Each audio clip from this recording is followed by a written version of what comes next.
I appreciate everyone's effort.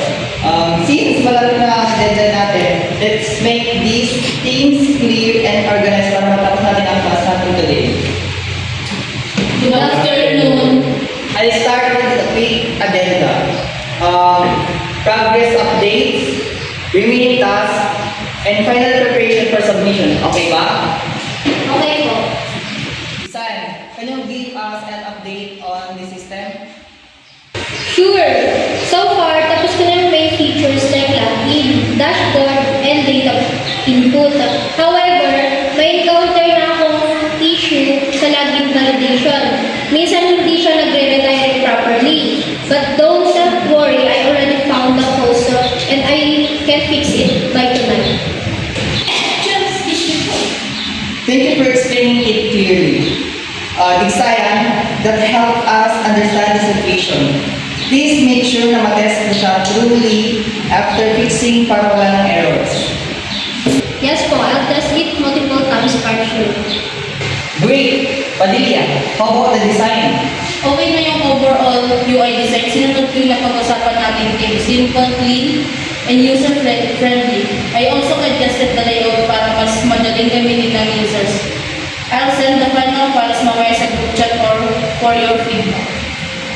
Nice! Thank you, Padilla.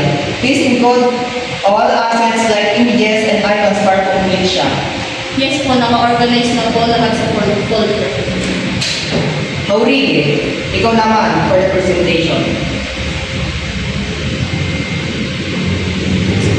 Thanks to ito, I made it simple and direct para hindi na overwhelm yung audience. I included introduction, system, features, benefit, and conclusion. I also explained each part clearly during the presentation.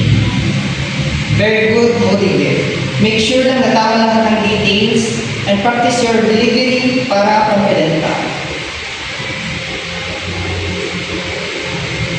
Yes, I practice later and time myself para sakto sa 2 to 3 minutes. Design will fix and test the system. Padilla will finalize and send the design. And Haurige will rehearse the presentation. I'll review everything before submission. Clear ba sa lahat? Yes, sure po.